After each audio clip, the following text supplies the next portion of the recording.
وسلم کے پاس یہ کہلا بھیجا کہ میرے شوہر نزع کی حالت میں ہے، میں چاہتی ہوں کہ آپ کو بتلا دوں۔ تو حضور اکرم صلی اللہ علیہ وسلم بنفس نفیس تشریف لائے اور بیٹے سے کہا کہ کلمہ پڑھو۔ بیٹے نے کہا مجھے کلمہ پڑھنے کی طاقت نہیں کہ کلمہ پڑھ سکوں۔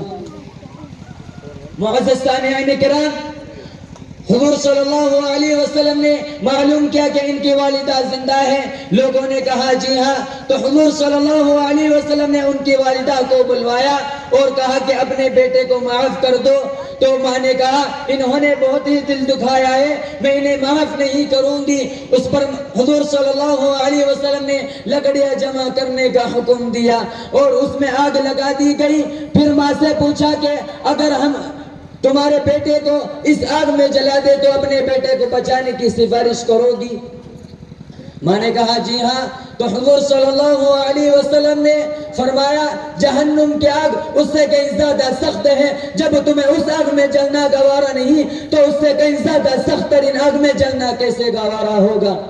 لہذا تم اپنے بیٹے کو یا تو معاف کر دو ورنہ ہم ان کو تمہارے سامنے اس آگ میں جلا دیں گے۔ اس پر ماں نے کہا یا رسول اللہ آپ گواہ رہیں، میں نے اپنے بیٹے کو معاف کر دیا اور اس سے راضی ہوں۔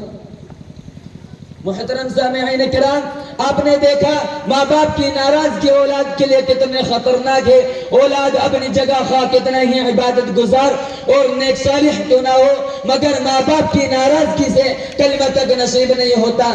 لیکن آج کا نوجوان جب اس کو جوانی آتی ہے تو اس نے والدین کو یہی سلا دیا، یہی نہ کہ بیوی کے کہنے سے ان کی بے عزتی کی، ان کو گھر سے الگ کر دیا، دکان اور دفتر سے آ کر خود ان کے اوپر ظلم و ستم کے پہاڑ توڑے۔